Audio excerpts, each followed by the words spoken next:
겨우 한국 기업 하나 떠난다고 나라가 망하겠어? 헝가리 정부가 삼성을 향해 던진 말입니다. 그 결과는 상상을 초월했습니다. 한 도시가 통째로 사라졌고 수만 명이 하루아침에 거리로 내몰렸죠.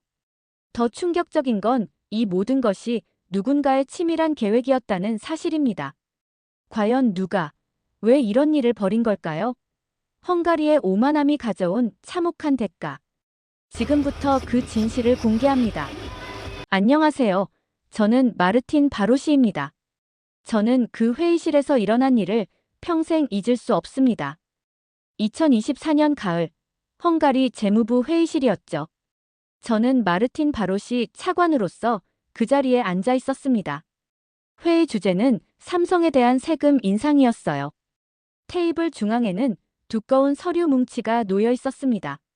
삼성의 세금을 2배로 올리고 각종 규제를 강화하겠다는 내용이었죠. 회의를 주도한 건 다니엘 세케이였습니다. 야심만만한 젊은 정치인이었어요. 그는 자신만만한 표정으로 말했죠. 여러분, 겨우 한국 기업 하나 떠난다고 우리나라가 망하겠습니까? 다니엘의 목소리에는 확신이 가득했습니다. 그는 계속해서 말을 이어갔어요. 우리에게는 더 좋은 선택지가 있습니다. 중국의 CATL이 벌써 문을 두드리고 있거든요. 회의실 분위기가 점점 그쪽으로 기울어지기 시작했습니다. 참석자들의 표정이 밝아졌어요. 새로운 투자자가 온다는 소식에 들뜬 거죠. 하지만 외교부의 이슈트반 나지 차관만은 달랐습니다. 그는 걱정스러운 표정을 지으며 말했어요. 잠깐만요. 삼성이 우리에게 가져다 준 것들을 한번 생각해 봅시다. 일자리만 3만 개가 넘는데. 다니엘이 손을 흔들며 그의 말을 막았습니다. 이슈트반, 너무 걱정하지 마세요. 우리는 이미 충분히 분석했습니다. 저는 그때 이슈트반의 말에 귀를 기울였어야 했어요. 하지만 당시 저는 다른 생각에 사로잡혀 있었습니다. 한국이라는 작은 나라의 기업이 우리를 무너뜨릴 수 있을까 하는 의문이었죠. 다니엘은 프레젠테이션을 계속했습니다. 슬라이드마다 삼성을 비판하는 내용들이 가득했어요. 환경오염, 세금 회피, 불공정 거래 등등. 물론 대부분은 과장된 내용이었지만 당시에는 그게 사실인 줄 알았습니다. 삼성은 우리나라의 기생충처럼 달라붙어 있습니다. 이제 떼어낼 때가 됐죠. 다니엘의 말에 회의실이 웅성거렸어요. 몇몇 참석자들이 고개를 끄덕였습니다. 저는 솔직히 자존심이 상했습니다. 우리가 한국 기업에 의존하고 있다는 식으로 들렸거든요. 헝가리는 유럽연합의 당당한 회원국인데 왜 아시아의 작은 나라 기업에 휘둘려야 하는 걸까요?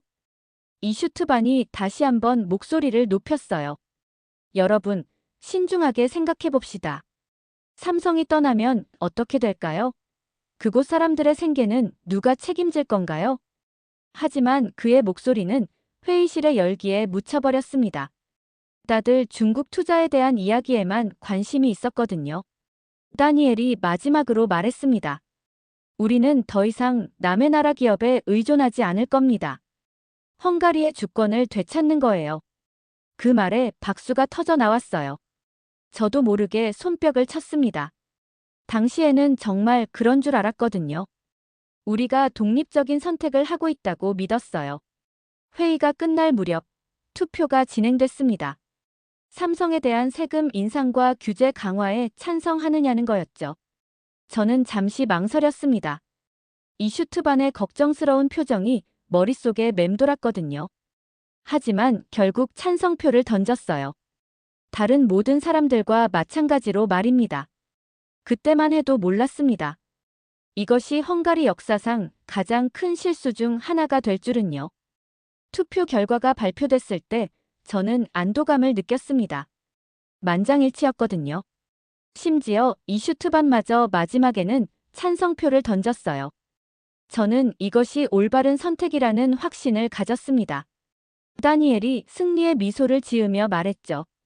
이제 진짜 시작입니다. 우리는 중국의 CATL과 본격적인 협상에 들어갈 겁니다. 회의실의 분위기는 완전히 바뀌어 있었어요. 처음에는 조심스러워하던 사람들도 이제는 적극적으로 의견을 내놓기 시작했습니다.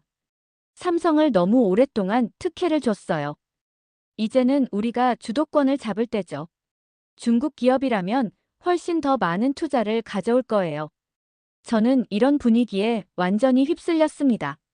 솔직히 말하면 자존심이 많이 상해 있었거든요.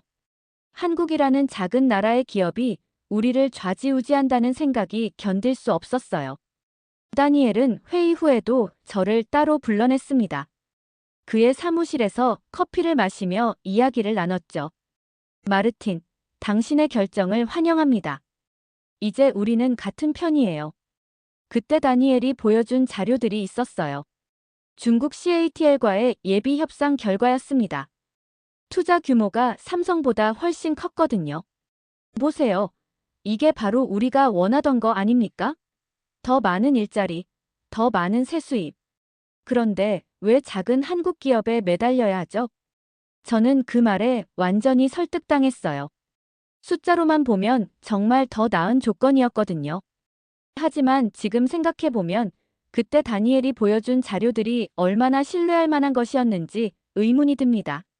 너무 완벽했거든요. 마치 미리 준비해둔 것 같았어요. 며칠 후부터 언론에서 삼성에 대한 부정적인 기사들이 쏟아지기 시작했습니다. 환경오염, 노동자 착취, 세금 회피 등등. 모든 것이 동시에 터져 나왔어요. 저는 이상하다고 생각했습니다. 왜 하필 지금 이런 기사들이 나오는 걸까요? 하지만 다니엘은 이것도 예상했다는 듯이 말했어요. 보세요. 이게 바로 증거 아닙니까? 삼성이 얼마나 문제가 많은 기업인지 이제 국민들도 알게 됐어요. 언론뿐만 아니라 시민단체들도 움직이기 시작했습니다. 특히 그린 헝가리라는 환경단체가 적극적으로 나섰어요. 그들은 매일같이 시위를 벌였습니다. 아이들이 병들고 있습니다. 삼성은 우리 땅을 오염시키고 있어요. 더 이상 참을 수 없습니다. 이런 구호들이 거리에 울려 퍼졌죠. 텔레비전 뉴스에서도 매일 이런 장면들이 나왔어요. 저는 점점 확신을 갖게 됐습니다. 우리의 결정이 옳다는 거죠. 국민들도 우리 편이잖아요. 그런데 이상한 게 있었어요.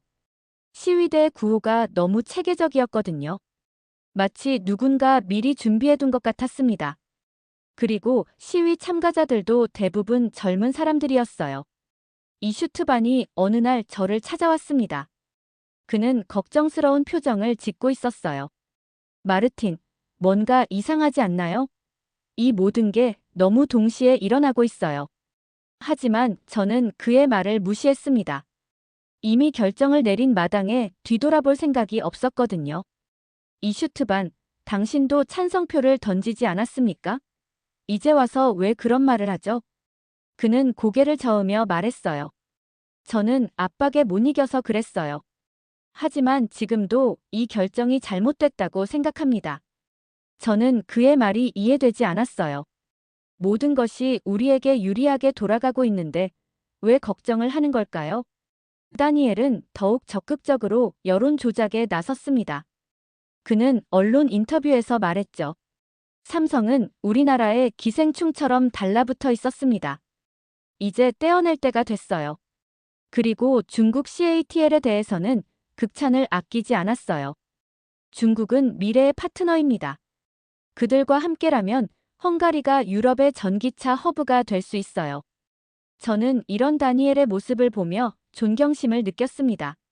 정말 나라를 생각하는 정치인이라고 생각했거든요.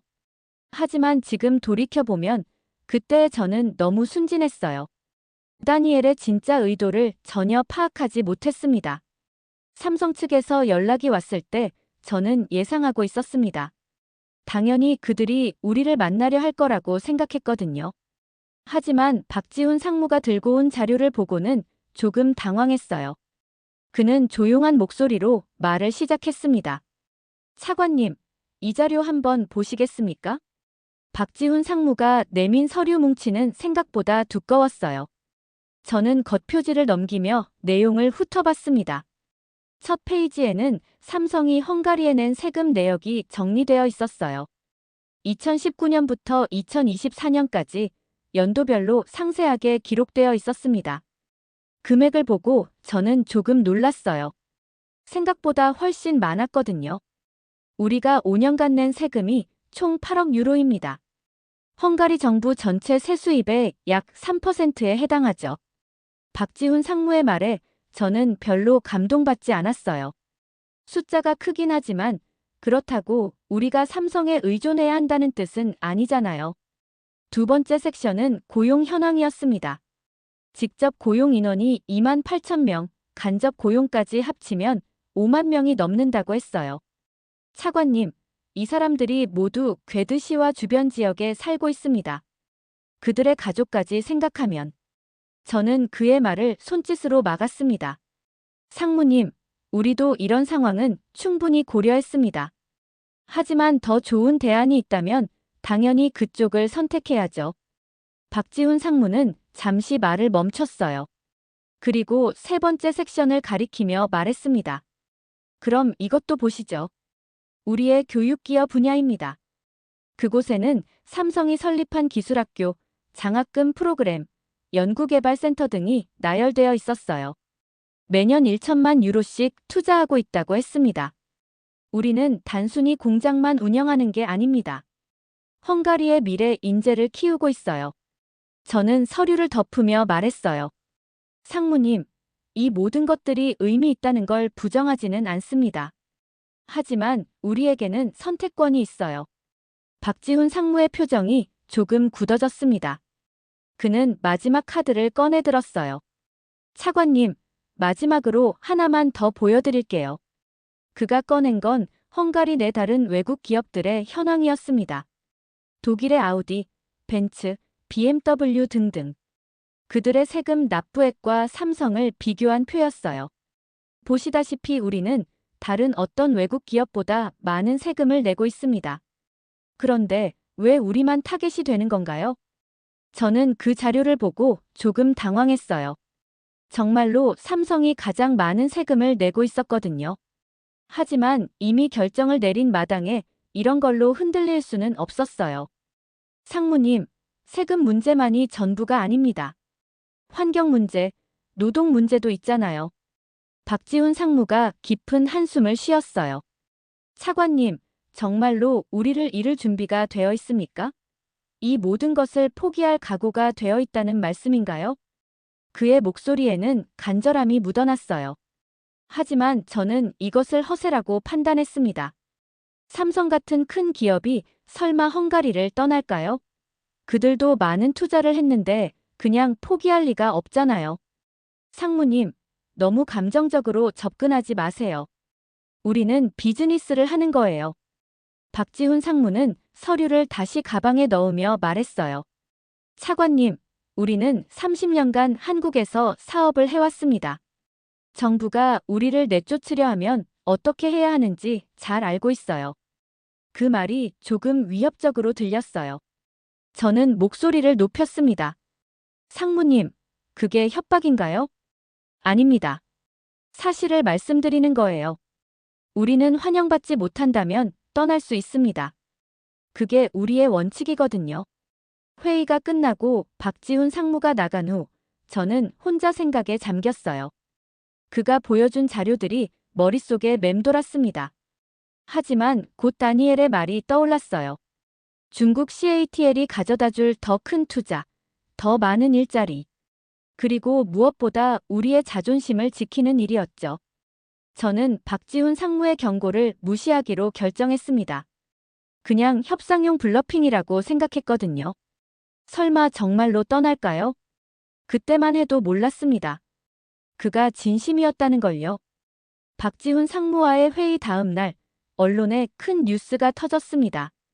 그린 헝가리라는 환경단체가 대규모 시위를 벌인다는 소식이었어요. 저는 텔레비전 뉴스를 보며 흥미롭게 지켜봤습니다. 시위대가 정말 많았거든요. 수백 명의 사람들이 괴드시 중심가에 모여 있었어요. 삼성은 나가라. 아이들이 병들고 있다. 우리 환경을 지켜라. 구호들이 거리에 울려 퍼졌죠. 카메라가 시위 주최자를 비췄을 때 저는 조금 놀랐어요. 생각보다 젊은 남자였거든요. 토마시 세게디라고 자기소개를 하더군요. 나이는 겨우 30살 정도로 보였어요. 하지만 말하는 모습이 굉장히 세련됐습니다. 삼성의 공장에서 나오는 화학물질 때문에 우리 아이들이 천식에 걸리고 있습니다. 더 이상 참을 수 없어요. 그의 말에 시위대가 환호성을 질렀어요. 카메라는 울고 있는 어머니들의 모습을 담았습니다. 저는 이 상황을 긍정적으로 봤어요. 시민들도 우리와 같은 생각을 하고 있다는 증거 아닙니까? 다니엘이 그날 오후에 저를 불러냈습니다. 그는 흥분한 표정으로 말했어요. 마르틴, 봤죠? 국민들이 우리를 지지하고 있어요. 저도 동감했습니다. 이런 여론이 형성되면 우리의 정책 추진이 훨씬 쉬워지겠죠. 하지만 며칠 후 이슈트반이 의문을 제기했어요. 그는 저를 따로 만나자고 했습니다. 마르틴, 이상하지 않나요? 토마시 세게디라는 사람 말이에요. 뭐가 이상하다는 거죠? 너무 갑작스럽게 나타났어요. 그리고 환경단체 대표치고는 너무 젊고 세련됐습니다. 저는 이슈트반의 의심을 이해할 수 없었어요. 젊은 사람이 환경운동을 하면 안 되나요? 오히려 더 좋은 거 아닙니까? 그게 아니라요. 제가 조사해봤는데 그린 헝가리라는 단체가 언제 만들어졌는지 정확히 알 수가 없어요. 이슈트반은 걱정스러운 표정을 지으며 계속했습니다. 그리고 토마시 세게디의 과거 경력도 불분명해요. 갑자기 어디서 나타난 건지. 저는 그의 말을 들으며 짜증이 났어요. 왜 이렇게 의심만 하는 걸까요? 이슈트반, 당신은 너무 의심이 많아요. 시민들이 자발적으로 나선 거 아닙니까? 하지만 이슈트반은 포기하지 않았어요. 그럼 이건 어떻게 설명할 건가요? 그가 보여준 건 그린 헝가리의 웹사이트 정보였어요. 도메인 등록일이 불과 2달 전이었거든요. 보세요. 이 단체가 만들어진 지 겨우 2달밖에 안 됐어요. 그런데 어떻게 이렇게 큰 시위를 조직할 수 있을까요? 저는 그래도 납득이 안 됐어요. 요즘은 소셜미디어 시대잖아요. 빨리 조직하는 게 가능하죠. 마르틴, 시위 비용은 어디서 나온 건가요? 현수막, 피켓, 확성기. 이런 걸 준비하려면 돈이 필요해요. 이슈트반의 지적에 저는 잠시 말문이 막혔어요. 생각해보니 맞는 말이었거든요. 그런데 며칠 후 더 이상한 일이 벌어졌습니다. 토마시 세게디가 유럽 의회에서 연설을 한다는 소식을 들었거든요. 저는 생방송으로 그의 연설을 봤어요. 놀랍게도 그는 유창한 영어로 연설했습니다. 그것도 아주 전문적인 용어들을 사용하면서요. 삼성 같은 아시아 기업들이 유럽의 환경을 파괴하고 있습니다. 우리는 더 이상 침묵할 수 없어요. 연설이 끝나고 나서 저는 의문이 들기 시작했어요. 환경단체 대표가 저렇게 국제적인 무대에서 연설할 기회를 어떻게 얻은 걸까요? 이슈트반이 다시 저를 찾아왔어요. 마르틴, 이제 믿겠죠? 뭔가 이상해요. 하지만 저는 여전히 확신이 서지 않았어요. 설령 토마시 세게디가 의심스럽다고 해도 시민들의 목소리는 진짜 아닙니까? 이슈트반, 설령 그렇다고 해도 시위에 참가한 사람들은 진짜 시민들이에요. 그들의 분노는 가짜가 아니잖아요. 그게 문제예요, 마르틴. 그 분노가 어디서 나온 건지 생각해봐야 해요. 그때만 해도 저는 이슈트반의 말을 완전히 이해하지 못했어요. 지금 생각해보면 그가 얼마나 예리한 통찰력을 가지고 있었는지 알 수 있습니다. 토마시 세게디와 그린 헝가리는 정말 수상한 존재였어요. 하지만 당시에 저는 그것을 보지 못했습니다. 토마시 세게디의 시위가 한창일 때 정말 놀라운 일이 벌어졌습니다. 익명의 제보자가 나타난 거예요. 그날 아침 저는 긴급회의 소집 연락을 받았습니다. 다니엘이 중요한 정보를 입수했다는 거였어요. 회의실에 도착하니 다니엘이 흥분한 표정으로 저를 맞았습니다. 마르틴, 이번엔 정말 큰 게 터졌어요. 그가 내민 서류를 보고 저는 깜짝 놀랐습니다. 삼성 내부 문서였거든요. 그것도 환경 허가와 관련된 민감한 내용들이었어요. 어떻게 이런 걸 구했죠? 익명의 제보자가 보내온 거예요. 삼성 내부 직원 중 하나인 것 같습니다. 서류를 자세히 보니 정말 충격적인 내용들이 있었어요. 삼성이 5개월간 환경 허가 없이 공장을 운영해왔다는 거였습니다. 이건 명백한 법 위반이에요. 다니엘이 고개를 끄덕였습니다. 맞습니다. 이제 우리가 강력하게 대응할 명분이 생겼어요. 저는 서류를 계속 넘겨봤어요. 화학 폐기물 처리 과정의 문제점, 안전기준 위반 사례들이 줄줄이 나와 있었습니다. 이런 걸 언론에 공개하면 큰 파장이 일겠네요. 당연하죠. 그런데 그 전에 정부 차원의 조사가 필요해요. 다니엘의 제안에 저는 망설임 없이 동의했습니다. 이런 증거가 있는데 조사하지 않을 수 없잖아요. 누가 조사팀을 이끌까요? 아르파드 베렉은 어떨까요? 환경부에서 일한 경험도 있고 공정한 사람이에요. 저는 아르파드 베렉을 잘 알고 있었어요. 정말 꼼꼼하고 원칙주의적인 사람이었습니다. 그런데 베렉이 삼성에 대해 비판적이지 않나요? 그게 오히려 좋은 거 아닙니까?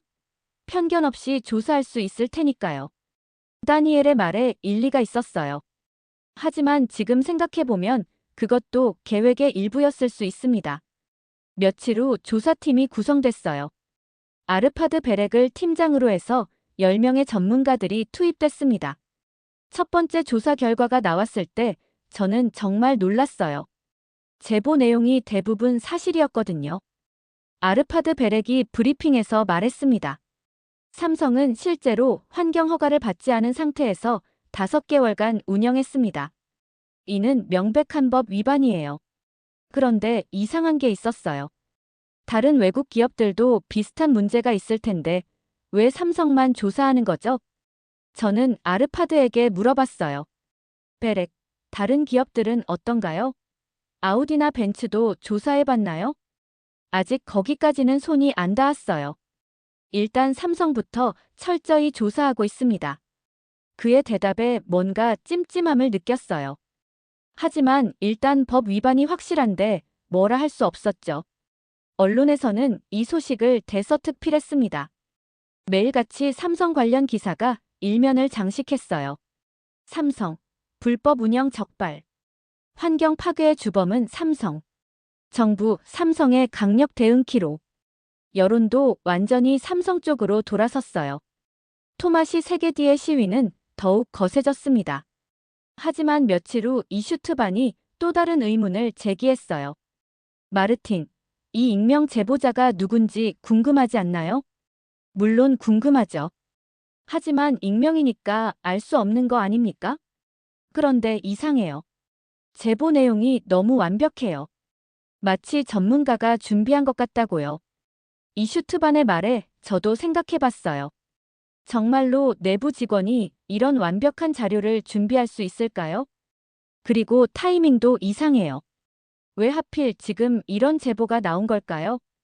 이슈트반, 당신은 정말 의심이 많네요. 아마 양심적인 직원이 더 이상 참지 못해서 그런 거겠죠. 하지만 이슈트반은 고개를 저었어요. 마르틴, 삼성 말고 다른 기업들도 조사해봐야 해요. 정말로 삼성만 문제가 있는 건지 확인해야죠.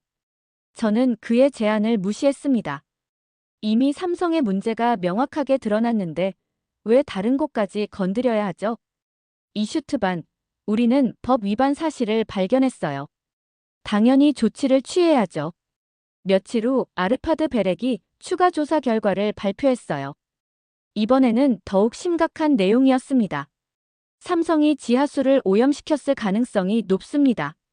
주변 지역 주민들의 건강에 심각한 위협이 되고 있어요. 이 발표 후 여론은 완전히 폭발했어요.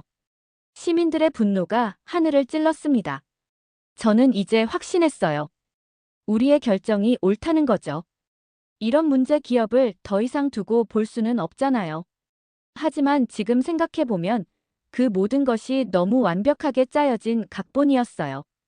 익명의 제보, 조사 결과, 언론 보도. 모든 것이 하나의 목표를 향해 움직이고 있었습니다. 삼성을 헝가리에서 몰아내는 건 말이에요. 2024년 12월 15일, 그날을 저는 평생 잊을 수 없을 것 같습니다. 삼성이 공식적으로 헝가리 철수를 발표한 날이었거든요. 아침 9시에 박지훈 상무로부터 전화가 왔어요. 그의 목소리는 담담했습니다. 차관님, 오늘 오후에 공식 발표가 있을 예정입니다. 저는 그가 또 협상용 블러핑을 하는 줄 알았어요. 상무님, 아직 협상의 여지는 있습니다. 너무 성급하게 결정하지 마세요. 아닙니다. 이미 본사의 최종 결정이 내려졌어요. 2025년 6월까지 모든 운영을 중단하겠습니다. 그 순간 저는 뭔가 잘못됐다는 걸 느꼈어요. 박지훈 상무의 목소리에 진정성이 있었거든요. 오후 2시, 삼성의 공식 발표가 나왔습니다. 저는 실시간으로 뉴스를 봤어요. 삼성 SDI가 헝가리 괴드 공장의 운영을 완전히 중단한다고 발표했습니다. 회사 측은 정부의 일방적인 정책 변경과 불공정한 대우를 이유로 들었습니다. 텔레비전 화면에 나온 삼성 본사의 성명서를 보며 저는 당황했어요. 정말로 떠나는 거였습니다. 하지만 다니엘은 오히려 기뻐했어요. 그날 저녁 그가 저를 불러냈거든요. 마르틴, 드디어 해냈어요. 이제 중국과 본격적인 협상에 들어갈 수 있습니다. 저는 복잡한 심정이었어요. 정말로 이게 좋은 일일까요? 며칠 후부터 괴드시의 변화가 시작됐습니다. 저는 직접 그곳을 방문해 봤어요. 공장 앞에는 실업자들이 모여 있었습니다. 그들의 표정이 참 어두웠어요. 20년간 여기서 일했는데 이제 뭘 하고 살아야 할지 모르겠어요. 40대 중반으로 보이는 남자가 말했습니다. 그의 눈에는 절망이 가득했어요. 정부에서 다른 일자리를 알아봐 준다고 했지만 여기만큼 임금을 주는 곳이 어디 있겠어요. 여자 직원 하나가 울먹이며 말했습니다. 저는 그들에게 위로의 말을 건네려 했지만 적절한 말이 떠오르지 않았어요. 공장뿐만 아니라 주변 상가들도 문을 닫기 시작했습니다. 삼성 직원들을 상대로 장사하던 식당, 카페, 마트들이 하나둘 사라져갔어요. 가장 충격적이었던 건 병원이었습니다. 삼성이 운영하던 직원 병원이 폐쇄된 거예요. 지역 주민들도 이용할 수 있었는데 이제 그마저 없어진 겁니다. 라슬로 포도르 괴드 시장이 저를 찾아왔을 때 그의 모습이 정말 처참했어요. 며칠 사이에 10살은 늙어 보였거든요. 차관님, 이게 정말 당신들이 원하던 결과입니까? 그의 목소리에는 분노와 절망이 섞여 있었어요. 시장님, 저희도 이런 상황을 원한 건 아닙니다. 하지만 뭡니까? 3만 명의 사람들이 일자리를 잃었어요. 그들의 가족까지 합치면 10만 명이 넘습니다. 라슬로 시장의 말에 저는 할 말이 없었어요. 차관님, 우리 시에서 태어난 아이들이 이제 어디로 가야 합니까? 여기엔 더 이상 미래가 없어요. 그가 보여준 자료가 더욱 충격적이었어요. 삼성 철수 후 한 달 만에 인구의 15%가 다른 지역으로 떠났다는 내용이었습니다. 젊은 사람들이 모두 부다페스트나 독일로 떠나고 있어요. 남은 건 나이 든 사람들 뿐입니다. 학교들도 문을 닫기 시작했어요. 학생 수가 급격히 줄어들었거든요. 삼성이 지원하던 기술학교는 아예 사라졌습니다. 가장 마음이 아팠던 건 아이들이었어요. 어느 날 괴드시를 방문했을 때 놀이터에서 혼자 놀고 있는 여자아이를 봤거든요. 아빠는 언제 집에 와? 아이가 엄마에게 물어보는 소리를 들었어요. 엄마는 대답하지 못했습니다. 아빠가 일자리를 찾아 독일로 떠났거든요. 라슬로 시장이 마지막으로 한 말이 지금도 귀에 생생합니다. 차관님, 우릴 죽인 건 세금이 아니라 당신들의 오만입니다. 그의 말에 저는 아무 대답도 할 수 없었어요. 정말로 우리가 잘못한 걸까요? 괴드 시청 건물도 한산해졌어요. 세수입이 급격히 줄어들어 공무원들을 해고해야 했거든요. 시장님, 정말 미안합니다. 저는 라슬로 시장에게 사과했어요. 하지만 이미 늦었다는 걸 알고 있었습니다.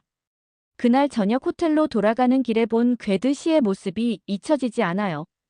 텅 빈 거리, 닫힌 상점들, 어둠 속에 잠긴 공장. 마치 유령 도시 같았습니다. 저는 그때 처음으로 우리의 결정을 후회하기 시작했어요. 괴드시의 참상을 본 후 저는 심각하게 고민하기 시작했습니다. 정말 우리가 올바른 선택을 한 걸까요? 하지만 이미 엎질러진 물이었어요. 그런데 이슈트반이 충격적인 정보를 들고 왔습니다. 그날 그의 표정이 정말 심각했거든요. 마르틴, 큰일 났어요. 다니엘 세케이에 대해 알아낸 게 있습니다. 저는 그의 말에 별로 관심이 없었어요. 이미 일이 벌어진 마당에 뭘 더 알아봐서 어떻게 하겠어요? 이슈트반, 지금 그런 게 중요합니까? 이미 삼성은 떠났어요. 아니에요, 마르틴. 이건 정말 중요한 일이에요. 이슈트반이 내민 서류를 보고 저는 깜짝 놀랐습니다. 다니엘 세케이의 최근 행적이 담겨 있었거든요.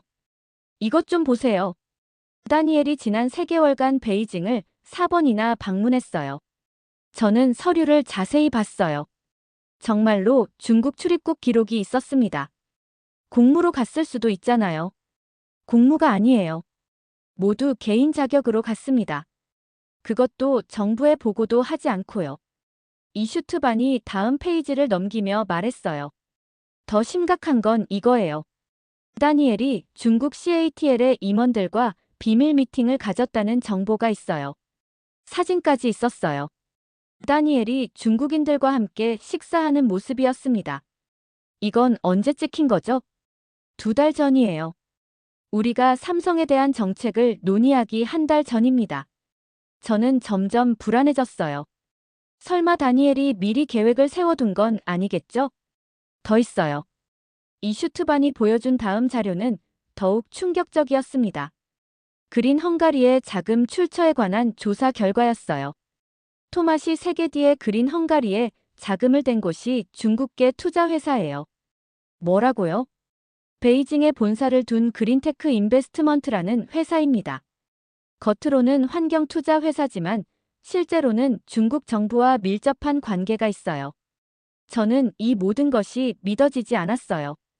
그럼 시민들의 자발적인 시위가 아니었다는 말인가요? 이슈트반, 이건 너무 황당한 이야기 아닙니까? 증거가 확실한가요? 제가 직접 확인했어요. 그린테크 인베스트먼트가 그린 헝가리에 50만 유로를 송금했습니다. 송금 내역까지 있었어요. 정말로 중국 돈이 들어왔다는 겁니다. 그리고 토마시 세게디도 의심스러워요. 그의 과거 경력을 조사해봤는데 환경운동과는 전혀 관련이 없어요. 그럼 뭘 했다는 거죠? PR 회사에서 일했어요. 그것도 국제적인 여론 조작을 전문으로 하는 회사였습니다. 저는 머리가 어지러웠어요. 그럼 우리가 완전히 속은 건가요? 이슈트반이 마지막 폭탄을 던졌습니다. 마르틴, 익명의 제보자도 조사해봤어요. 뭘 알아냈나요? 삼성 직원이 아니에요. 중국에서 보낸 산업 스파이였습니다. 그 순간 저는 모든 것이 연결되는 걸 느꼈어요. 다니엘의 중국 방문, 그린 헝가리의 자금 출처, 익명 제보자의 정체. 모든 것이 하나의 큰 그림이었습니다. 그럼 처음부터 계획된 일이었다는 말인가요? 맞습니다. 삼성을 몰아내고 중국 기업을 들여오려는 치밀한 계획이었어요. 저는 분노가 치밀어 올랐어요. 우리가 완전히 이용당한 거였습니다. 다니엘을 당장 불러오세요. 하지만 이슈트반이 고개를 저었어요. 이미 늦었어요. 다니엘은 어제 사임서를 제출했습니다. 뭐라고요?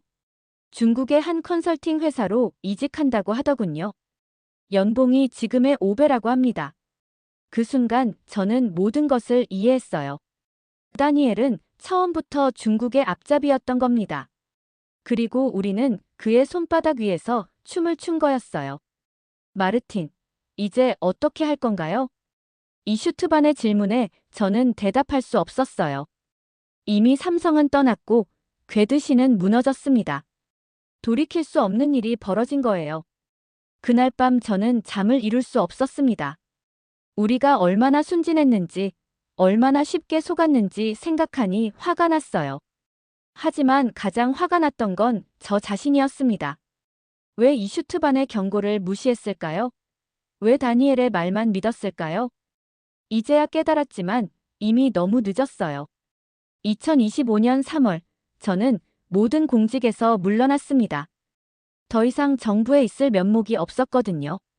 괴드 씨의 참상을 보고 나서는 정말 견딜 수가 없었어요. 퇴임 후 한 달이 지나서 언론에서 인터뷰 요청이 왔습니다. 처음에는 거절하려 했어요. 뭘 말할 수 있겠어요? 하지만 결국 응하기로 했습니다. 적어도 진실은 말해야 한다고 생각했거든요. 기자가 첫 번째 질문을 던졌습니다. 차관님, 삼성 철수 결정을 후회하십니까? 저는 잠시 말을 멈췄어요. 정말 후회하느냐고요? 그런 단순한 말로는 표현할 수 없는 복잡한 감정이었습니다. 후회라는 말로는 부족해요. 저는 제 자신을 용서할 수 없습니다. 구체적으로 어떤 부분에서 실수했다고 생각하시나요? 처음부터 틀렸어요. 삼성을 작은 나라 기업이라고 무시했던 제 자신이 부끄럽습니다. 기자가 메모를 하며 물었어요. 그럼 당시 결정이 완전히 잘못됐다는 말씀인가요? 맞습니다. 우리가 잃은 건 단순한 공장이 아니었어요. 3만 개의 일자리, 수십 개의 교육 프로그램, 지역 경제의 중심이었습니다. 저는 며칠 전 괴드시를 다시 방문했던 일을 떠올렸어요. 그곳의 모습이 정말 참담했거든요. 공장 건물은 여전히 그대로 서 있었지만 완전히 비어 있었어요. 창문마다 먼지가 쌓여 있고 주차장에는 잡초가 자라고 있었습니다. 기자님, 괴드시에 가보셨나요? 아직 못 가봤는데요. 꼭 한번 가보세요. 그럼 우리가 무엇을 잃었는지 알 수 있을 거예요. 저는 그날 만났던 전 삼성 직원들을 생각했어요. 그들 중 일부는 아직도 일자리를 구하지 못했습니다. 50대 아저씨가 저에게 말하더군요. 차관님, 20년간 기술을 배워서 전문가가 됐는데 이제 와서 뭘 하고 살라는 거냐고요. 기자의 표정이 어두워졌어요. 그분께 뭐라고 답하셨나요? 아무 말도 할 수 없었어요. 정말 할 말이 없었습니다. 거리를 걸으면서 본 풍경들이 떠올랐어요. 문을 닫은 상점들, 임대 표시가 붙은 건물들, 한산한 버스 정류장. 가장 마음이 아팠던 건 아이들이었어요. 놀이터에서 노는 아이들이 현저히 줄어들었거든요. 인구 유출이 심각한가요? 라슬로 시장에게 들은 바로는 인구의 30%가 떠났다고 해요. 대부분 젊은 가족들이죠. 저는 시장과 마지막으로 나눈 대화를 기억했어요. 시장님이 저에게 이렇게 말하더군요. 차관님, 우리 시의 미래를 빼앗아 갔다고요. 그 말을 듣고 어떤 기분이셨나요? 가슴이 찢어지는 것 같았어요.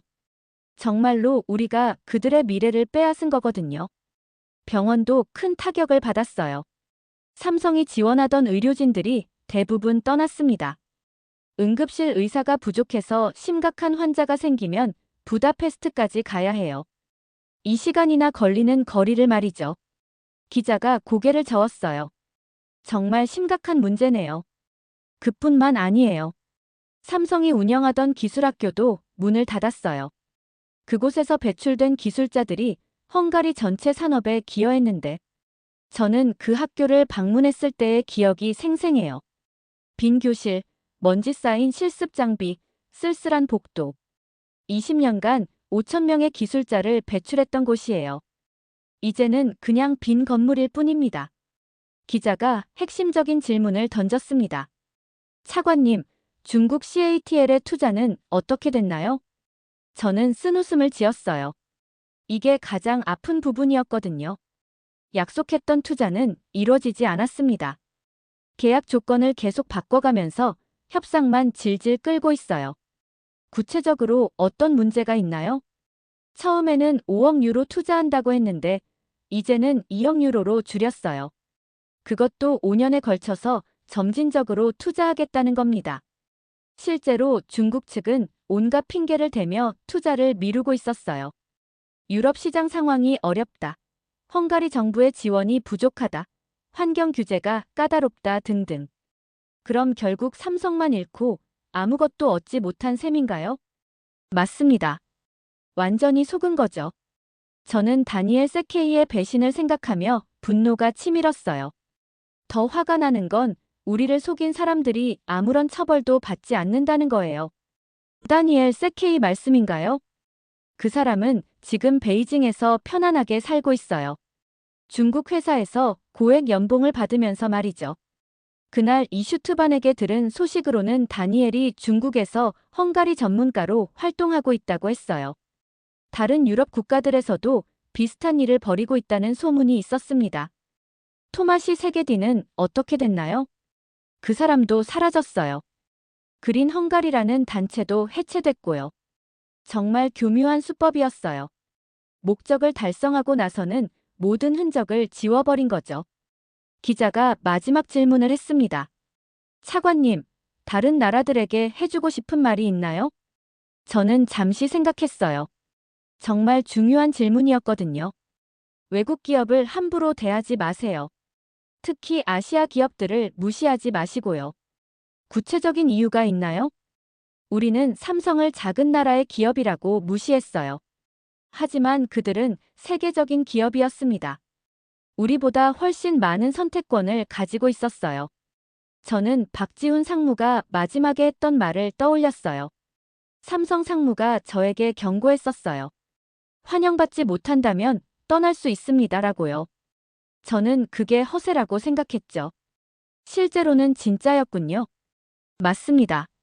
그들에게 헝가리는 여러 선택지 중 하나일 뿐이었어요. 베트남, 인도, 폴란드. 얼마든지 다른 곳으로 갈 수 있었습니다. 인터뷰가 끝나고 혼자 남았을 때 저는 괴드시를 다시 생각했어요. 며칠 전 그곳에서 만난 할머니 한 분이 기억나더군요. 그분은 손자가 독일로 떠났다고 하시면서 울고 계셨어요. 손자가 여기서 태어나고 자랐는데 이제는 1년에 한 번도 못 봐요. 그 할머니의 눈물을 보면서 저는 정말 죄책감을 느꼈습니다. 우리가 헝가리의 주권을 지킨다고 생각했지만 실제로는 국민들의 삶을 파괴한 거였어요. 텅 빈 공장을 바라보며 생각했습니다. 저기서 수만 명의 사람들이 매일 출근해서 열심히 일했었는데 이제는 그냥 콘크리트 덩어리일 뿐이에요. 가장 후회되는 건 이슈트반의 경고를 무시한 거예요. 그는 처음부터 이상하다고 했는데 저는 귀를 막고 있었습니다. 마르틴, 뭔가 이상해요. 마르틴, 너무 성급한 결정 아닌가요? 마르틴, 다시 한번 생각해 봅시다. 그의 모든 경고가 옳았어요. 하지만 저는 자존심과 오만에 눈이 멀어 아무것도 보지 못했습니다. 지금 괴드시의 거리를 걸으면서 느끼는 건 이곳이 정말 죽은 도시가 됐다는 거예요. 사람들은 떠났고 상점들은 문을 닫았고 아이들의 웃음소리도 들리지 않아요. 시청 건물 앞에는 실업자들이 모여 앉아 있어요. 그들의 표정을 보면 절망밖에 없습니다. 언제쯤 다시 일자리가 생길까요? 누군가 저에게 물어봤을 때 저는 대답할 수 없었어요. 솔직히 모르겠거든요. 중국 투자는 불확실하고 다른 외국 기업들은 헝가리를 불신하고 있어요. 우리가 삼성을 내쫓으면서 보여준 모습 때문에 다른 기업들도 헝가리 투자를 꺼리게 된 거죠. 헝가리 정부는 신뢰할 수 없다. 언제 정책이 바뀔지 모른다. 투자해봤자 나중에 쫓겨날 수 있다. 이런 인식이 퍼지면서 헝가리 전체의 투자 매력도가 떨어졌어요. 저는 정말 돌이킬 수 없는 실수를 한 것 같아요. 단순히 괴드시 하나의 문제가 아니라 헝가리 전체의 미래를 망친 거죠. 작은 나라 기업이라고 무시했던 삼성이 실제로는 우리보다 훨씬 큰 존재였어요. 우리의 오만함이 너무나 큰 대가를 치르게 만든 겁니다. 이제 와서 후회해봤자 소용없지만 적어도 다른 사람들은 우리와 같은 실수를 하지 않았으면 좋겠어요. 헝가리의 오만한 선택이 가져온 결과를 괴드시의 폐허가 증명하고 있습니다. 오늘의 사연은 여기까지입니다. 오늘의 사연 어떠셨나요? 오늘의 사연이 좋으셨다면 좋아요, 알림 설정, 구독 부탁드려요. 구독자 여러분 오늘도 행복한 하루 보내세요.